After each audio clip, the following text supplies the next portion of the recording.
संतन जगत गुरु सतगुरु राज महाराज तब तक सतगुरु स्वामी सरदार जी महाराज जी के पावन चंदा कमला विच विराजमान गुरु शासन जी आज विश्व भर में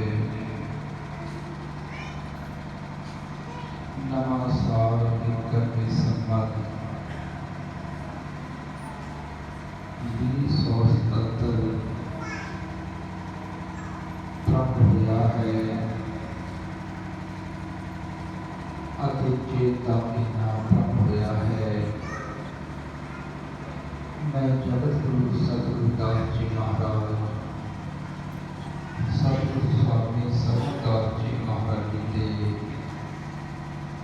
पावन चरणों कमलों विच अरदास करता हाँ कि नवा महीना नवा साल आने वाला हर एक नवा पल विश्व शांति वाला समुची मानवता के भले वाला अते खुशहाली वाला होवे। जगत गुरु सतगुरु दास जी महाराज अमृत बाणी विच विश्व नूं उपदेश बख्शिश करते हैं। सर्वव्यापी सतगुरु मेरा सबका करे सिगार कह रविदास मन पया दीवाना मिलिया अमृत तार।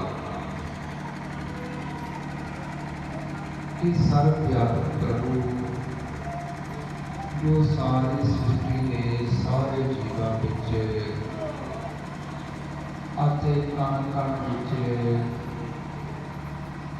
विराजमान है,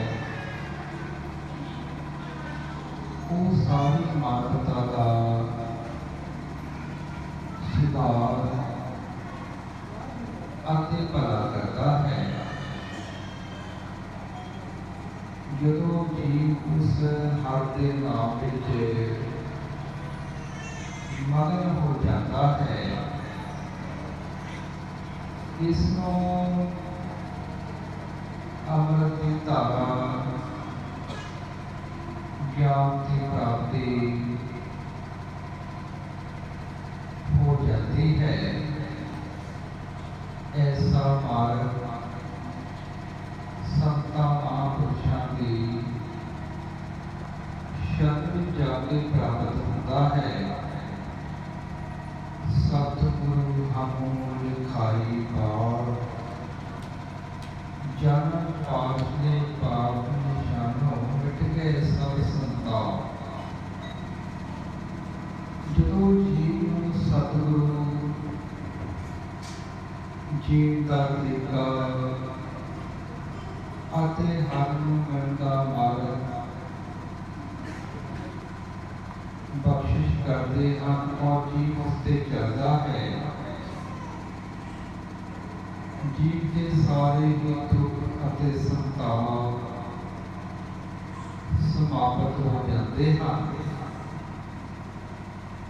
कहो रविदास अब तृष्णा चुकी जप मुकंद सेवा दामों की। फिर जीवों अनागमय अवस्था प्राप्त हो जाती है। गुरुदेव दरबारे तेरा मान हो मेरे आसन करे निहार। जहाँ बैठता सुख कबू ना हुए बिहार। जिन्हें लोग अपने मूल नाल जुड़े रहते हैं उन्होंने हमेशा सम्मान प्राप्त होता है। सतगुरु जी ने उच्चारण किया गुरुदेव दरबारे तेरा मान हो।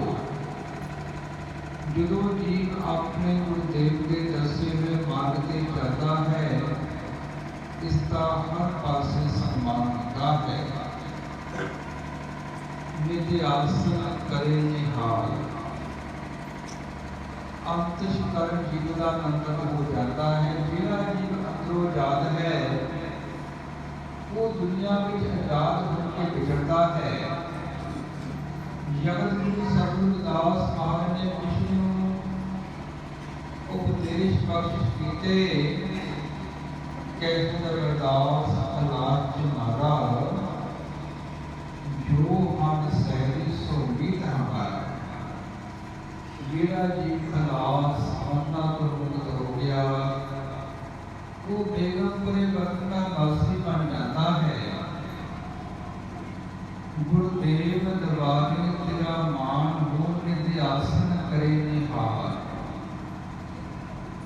जहाँ बैठ तहाँ सो कबू ना हो निहाल। दुख सुख जिंदगी का अंग है पर जिहड़े अपने मार्ग ते चल हन जिथे जाते हैं अपने गुरुआं की रहमतां की वडियाई करते हैं और उन्होंने कभी भी बेहाली का सामना नहीं करना पैंदा क्योंकि खुशहाली जीव के अंदर है। संतन के द्वारे करो हो गए परम आनंद। कह रविदास भगवान के जाओ मन में छंद। जो जीव संता महापुरुषों के द्वारे मंडित होकर जाता है उन्होंने दर्शन करता है उन्होंने सिक्ख्यावां से चलता है सबका शांति प्राप्ति होती है। और ये जीव गुरुआं की महिमा करता हुआ अपने जीवन को सफल करता है। क्योंकि कोई भी जीव मर के मुक्त नहीं होया। जीवत मुकंदे मरत मुकंदे ताकि सेवक को सदा आनंदे। जिहड़ा जीव जीवत अपने लहरां को समर्पित हो गया आजाद हो गया वो समय तक आनंद नहीं होता है। आप देखते कई जीव जिस वे अपना शिव करते पहला ही दसते जीव टाइम क्योंकि अपने रहमान जुड़े हाँ आनंद की अवस्था प्राप्त है। इतने तक पहुंचने सानू की करना पैंदा संता महापुरुषों की शरण और उन्होंने उपदेश से चढ़ना। संत महापुरुष पहला उपदेश देते हैं कि अज्ञानता का कर्म कांडा का अडंबरा का सारी घटना छो और अपने अंदर अपने रहमान की विचारधारा दसाओ। अपने बच्चों को शिक्षित करो। अपने माता पिता की सेवा मर्यादा सत्कार छोटिया का प्यार जीवन में मेहनत करके अगे बढ़ो और अपने रहना अपने मूल का जोगे रहो और शब्द की कमाई करो। और जो जीव अपने मूल का जोगे रहता है शब्द की कमाई करता है अपने ध्यान को ऊपर ले जाता है। गुरु की मूर्त मन विखे धरो सुहाता ध्यान। नाम दान स्नान कर दबारे पावे मान। अखा के ऊपर गुरु की मूर्त का ध्यान के गुरु शब्द का अभ्यास करता है। जो वर्णात्मक शब्द नात्मक शब्द तस्वीर हो जाता है। जिहड़े लोग ध्यानी हैं वो हर रोज अपने गुरुआं के चरणों में जाते हैं। आप जो अपने रहना के अमृत बाणी सरवण करते हैं सत्संग सरवण करते हैं मिशन के गीत सरवण करते हैं। जो साडा मन जुड़ जाता है तो साडे अगे उन्होंने परोपकारां की एक दिलचस्पी लग पैंदी है। ਆਪਾਂ ਦੁਨਿਆਵੀ ਤੌਰ ਤੇ ਕਿਸੇ ਦਾ ਨਾਮ ਲਾਈਏ, ਫਟ ਉਸਦਾ ਚਿਹਰਾ ਸਾਹਮਣੇ ਆਉਂਦਾ ਹੈ। ਜਦੋਂ ਅਸੀਂ ਆਪਣੇ ਗੁਰੂਆਂ ਨੂੰ ਯਾਦ ਕਰਦੇ ਹਾਂ ਜਾਂ ਗੁਰਮੇ ਸੁੰਦਰ ਕਹਿ ਜਗਤ ਦਾਸ ਮਹਾਰਾਜ ਦੀ ਜੈ ਜਾਂ ਸਤਿਗੁਰੂ ਸਰਵਨਦਾਸ ਮਹਾਰਾਜ ਦੀ ਜੈ ਗਾਉਂਦੇ ਹਾਂ ਤਾਂ ਸਾਡੇ ਮਨ ਅੰਦਰ ਉਹਨਾਂ ਦੇ ਸਰੂਪ ਦਾ ਅਕਸ ਬਣਨਾ ਚਾਹੀਦਾ ਹੈ। ਇਹ ਜੁੜਨ ਦੀ ਵਿਧੀ ਹੈ तो जिन्हों के अंदर ज्ञान का प्रकाश हो जाता है उस जीवन में ही मुक्त हो जाते हैं। धर्म सास संबंध जो कुल तार की चार प्रात कमाई अपनी पाए सकत काल जो भी धर्म का संबंध होता अपने पुराण तार की चार चलाता अपनी मेहनत सफल करता है। सब तो पहले जिहड़े लोग अपने देह नाल जुड़ के रहते हैं वो किते भी चलना अपना सन्मान होता है, क्योंकि जो कुछ मिलना अपने पिता को मिलना, चाहे सामाव लिखा जाए चाहे डॉक्टर पिता का नाम होता है। जगत गुरु सतगुरु दास महाराज की साड़ी धार्मिक पहचान है। रविदास का कौम भारत की सब तो बड़ी कौम है और पुरानी गिनती विश्व भर में फैली हुई है। अज एकता का सूत्र है रविदासिया धर्म। सतगुरु स्वामी सरवनदास जी महाराज ने 2 फरवरी 1964 को डेरा रविदासियों का लिखा और जिज्ञासु ने बेनती की महाराज जी समाज के बंधन कदों घट होंगे। उन्होंने चाल किया जिस दिन जगत रविदास महाराज जी अमृत बाणी का ग्रंथ बनेगा, अपना पंथ बनेगा, उसनों सतगुरु देने अपने दिल दृष्टि राही जगत गुरु सतगुरु दास महाराज की गुरगति सारी करवा के महान तीर्थ स्थान बख्शिश किया। श्री गुरुदास जन्म स्थान मंदिर श्री गोवर्धनपुर और उच्चारण किया गलियां भर के आउणगियां विश्व भर तो संगतां उस स्थान के एकत्र होणगियां। उस स्थान को जगत गुरु सतगुरु दास महाराज के उपदेश पूरे विश्व में फैले। साडे समाज में जो अज तक अनगिनत कुर्बानियां हुई उन्होंने याद नहीं किया गया। अमर श्री संत रामानंद जी शहादत ने विश्व भर में रविदासिया कौम के स्वामी मां की लहर लाई और 3 जनवरी 2010 को रविदासिया धर्म का ऐलान संता महापुरुषों ने किया और अज तक लखों की गिनती में अमृत बाणी सतगुरु दास महाराज के प्रकाश विश्व भर जो जुटे हैं। पार्टियां लगभग सारिया भाषावां विश्व की अनेक समावां भाषावां की व्याख्या हो चुकी है। तो गुरु प्यारे साध संगत जी जनगणना आ रही है। आप सारे ने अपना रविदासिया धर्म पक्के पैना लिखना है।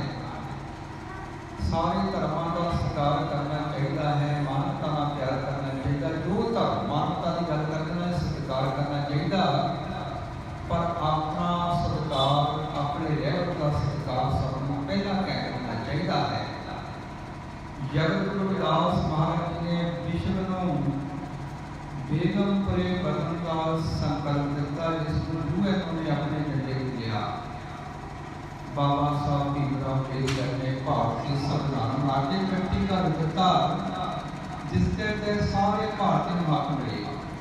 SC, ST, BC, OBC, minority, किसान, मजदूर, मतामन उन्होंने संविधान हकों से पहरा देना साडा फर्ज बनता है। श्री दास धर्म स्थान तुरकाबाद मारवाड़ा जौहर जगत गुरुदास महाराज के चरणा कमलों में अनगिनत राजे महाराजे सारे वर्गों के लोग झुके राज करते ने अपने स्वैग में लिखा कि मैं जगत गुरुदास महाराज की विचारधारा को प्रभावित होकर सोने की प्राप्त लिखना के चरण झुके चरण किया। 3 लाख लोगों ने उस समय जगत गुरुदास महाराज के चरणों का अमृत पी के उन्होंने गुरु धारण किया और आया सिकंदर लोधी का सारा राजपाल 1509 ईस्वी तो लैके उस तो अगे राज सिकंदर के जीवन काल तक जो जगत गुरु दास महाराज के पावन उपदेश हैं, ऐसा जाम राज में जहाँ मिले सबन को अन्न छोट बड़े सब संग से रविदास रहे पर संग अनुसार चलता रहा। और मानव रुचियां वालों उस मंत्र को ढाया गया। श्री रविदास तन मारा जाओ और वो सारी मेन सारे समाज में चाहिए है। और अज लोड़ है एकता की और विश्व भर में भारत की सब तो बड़ी कौम रविदासिया कौम है। विश्व भर में उसकी एकता का सूत्र है रविदासिया धर्म, क्योंकि रविदासिया का अर्थ जगत गुरु सतगुरु दास महाराज के पैरोकार होना है। तो मातावां का ये फर्ज बनता है, असी अपने बच्चों अपने रहतां अपने समाज तारकां अपने संतां महापुरुषां अपने शहीदां महापुरुषां की विचारधारा तो जाणू करा के उसके नाल जुड़िए।